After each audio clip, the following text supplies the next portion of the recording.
Welcome to the last 7 days. Today, we're going to go over some exciting news in tech and manufacturing. That's right. Cisco Systems said that it was cutting 5% of its global workforce today, more than 4,000 jobs, and lowered its annual revenue target as the company navigates a tough economy, which it's been a tough economy for the last couple of years. Yeah. But we're seeing lots of layoffs in the tech field, right? It sounds like what they're doing is what a lot of other companies are doing as well. They're restructuring to focus on some of their high growth areas. I know we talked about Google doing this a few weeks ago, right? If I had to guess, they're probably turning their focus to AI and their partnership with NVIDIA. Just last week, NVIDIA became the third most valuable U.S. tech company. Do you know who they just surpassed? No, who was number 3? Google. Oh, okay. I mean, so NVIDIA just surpassed Google as the third most valuable U.S. company and the fourth most valuable in the world. Okay. All right. I mean, this makes sense. They're valued at what? $1.83 trillion. They're sitting fourth, right? Behind it globally, sitting fourth globally. So behind, it sounds like Microsoft and Apple are the only two companies ahead of it from the American perspective. But then Saudi Arabia's state-owned oil company, I think, is right over 2 trillion. So yeah, it would make it number 4th. I mean, this has to be due to the AI boom, because NVIDIA's been focused. They went all in on AI chips, AI processing, and of course, you need these chips for AI, and they played it right, apparently. Yeah. I mean, let's see if they can hold that spot, right? I think their quarterly report's dropping today, so it's expected to be positive. I wouldn't expect anything other than positive from NVIDIA, but anything less than excellent could lower valuation, and of course, their ranking, moving Google back to the top 3. I guess we did make a mistake because we have both said Google. Technically, the company's name is Alphabet. In my mind, in my heart, it's always Google, but they went with Alphabet, so I'll try to respect that. But yeah, I'm with you. And I think this whole move for AI is something that we're seeing more and more of too. In fact, just on the 19th, Microsoft said that they announced that they're going to expand their AI infrastructure in Spain with a $2.1 billion investment. And they had just announced a $3.45 billion announcement in investment in Germany. So Microsoft, I guess all these big tech giants are thinking AI is the future, which is great because this means that the future is here. Where's my hoverboard? Where is my hoverboard? We've got AI. We've got machines that eventually are going to make us think they're humans. I don't know. Maybe this is. I've seen too many movies. Apple's Vision Pro, right? Yeah, all that stuff happening. And we've got another piece. This has to be from the future. I think someone has developed a time machine. They're bringing the future tech to us right now. So I'm okay with it. Tell us about another fantastic bit of future technology. La nueva estrellita para esta semana, y quien se está poniendo a hacer de todo, no solamente son estas nuevas compañías en manufactura electrónica, sino que ahora también se está poniendo y está haciendo muchísimas otras tecnologías, todas estas compañías como Facebook con Meta. ¿Qué es lo que ellos están pretendiendo en hacer? Bueno, pues ellos están haciendo unas bandas inteligentes que van a ir en las muñecas. Y en las muñecas es donde vamos a tener todo el control de las nuevas interfaces de realidad aumentada. ¿Qué es lo que ellos pretenden? Bueno, pues realmente es controlarlo, muy parecido a lo que era Neuralink. Bueno, ahora va a ser de igual manera, pero con sensores en tu muñeca, sin ser tan invasivo. Entonces, de esta manera podríamos tener alguna especie de smart clicks, smart locking, diferentes cosas smart. Es decir, que no es smart en estos días, ¿no? Entonces, se va a poner muy bien, como están viendo en los videos, qué es lo que ellos están haciendo o cómo es que ellos pretenden utilizar todas sus nuevas tecnologías. Entonces, vamos a ver cómo es que se comporta. Yo pienso que van a haber muchísimos retos, no solamente en el prototipado de este tipo de productos, sino también en el sector de manufactura. Joseph's 100% right. I mean, I would much rather wear something on my wrist than have something that was invasive like Neuralink or even cumbersome like the Apple visor, Apple Vision Pro. I can't remember the name of it. It's out of my price range. So, But let's be honest, is this really that new? I mean, I'm pretty sure I saw this like a decade ago on Iron Man. that is very true. Brian, I hate to break it to you, but Iron Man was a movie. Not a documentary. Maybe a documentary. Maybe that's what Iron Man is. It's a documentary for 15 years from now. Yeah, this checks out perfectly. No, you're right. This is really cool. I could see this being something that is very useful because it's not super obvious, but when you need it, you pull it out and boom, there you go. Yeah. So yeah, I think this would be really sweet. Well, depending on the price, I'll be in line to buy it, but it might not be one of the first in line to buy it. That's very true. Yeah. I always like to see a couple iterations go through because they work out all the bugs, but we'll see. Kratos Defense and Security Solutions has announced the company will be a visionary sponsor of Creative Disruptors in the Desert. Creative Disruptors in the Desert is a conference for an entrepreneurial industry and government leaders who recognize that a dramatic transformation is needed to secure U.S. national security competitiveness, which, I mean, it perfectly aligns with Kratos' mission. So yeah, it's exciting for them. You know, one thing I think that we pretty much take for granted right now is the existence of Wi-Fi. Like we just know if we don't have Wi-Fi, we feel like we're out in the wilderness in the middle of absolutely nowhere because, you know, satellite Wi-Fi, whatever, it's everywhere. So I don't think we really look into what's behind it and realize companies are still making newer and newer Wi-Fi devices, right? So Keysight Technologies has just introduced their new wireless connectivity test platform that is going to be the next generation of Wi-Fi, the E7515W UXM wireless connectivity. It's developed to be the next generation, promising more performance advancements, improvements over the previous standards.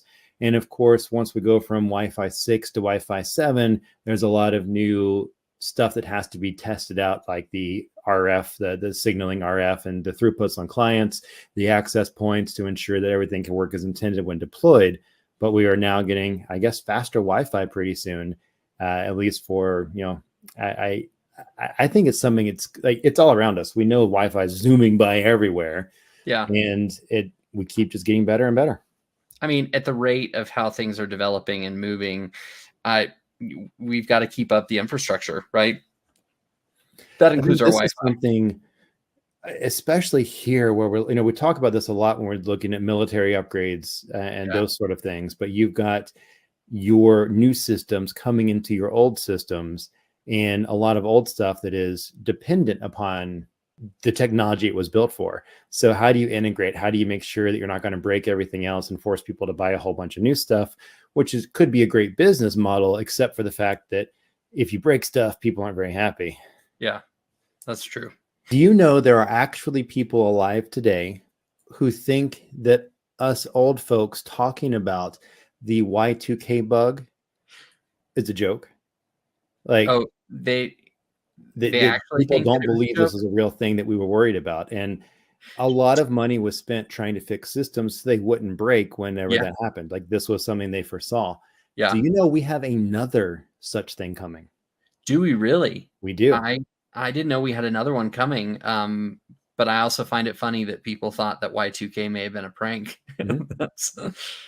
January 29th. No. January 19th of 2038. Okay. Why? Because right now numbers are stored, you know, that when you go into Excel and you say, hey, what's the timestamp? It gives you a number, right? Yeah. That number is the number of seconds that have passed from when they first created the standard. Like when they said, you know, time 0 is this date back in 1970s.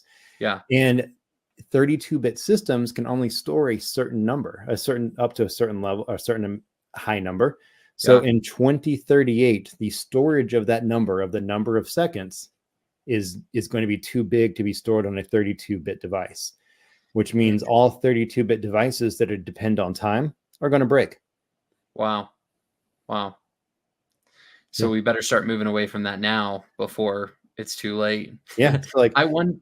I so wonder if many we're things gonna. are 64-bit that is not really that big of a problem, except for old systems that were, that depend on 32 bits. And so it's going to be, Yeah. your microwave, your whatever. There's still stuff out there that's 32-bit systems. So it'll be interesting to see what solution we come up with in the next, what is that? 15? Yeah, I can do math.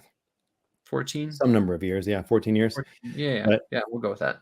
yeah, Math. so January 1st, 1970 is 0 seconds.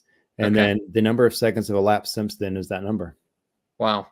Mhm. That's I don't know. I wonder if we're gonna continue to see these sort of like, was Y2K the first of many, many potential damaging things to all of our technology? It's like sometimes humans aren't very forward thinking, and sometimes we are. Yeah, it's true. Or maybe we are forward thinking, just not as far as we think. Exactly. And Yeah. speaking of forward thinking, Vamos hablando de todo este tema también de manufactura en México.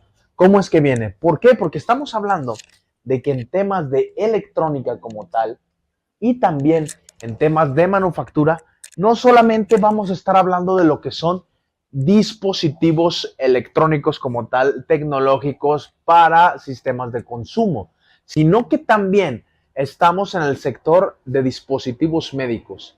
¿Y qué es lo que sucede con dispositivos médicos? Bueno, pues ha sido una de las industrias que más ha crecido, no solamente en la industria automotriz, aeroespacial o de equipamiento industrial, ¿sí? También estamos teniendo un crecimiento por este efecto de reshoring y nearshore en México en el sector de dispositivos médicos. Entonces, se está creciendo bastante por ese lado. Puedo mencionar algunas marcas como es Medtronic, GE Electronics, y también hay algunos otros dentro de que están haciendo diferentes tipos de inversiones para crecer en este sector Bajío, sector Guadalajara y sector Monterrey también, que es nuestra frontera.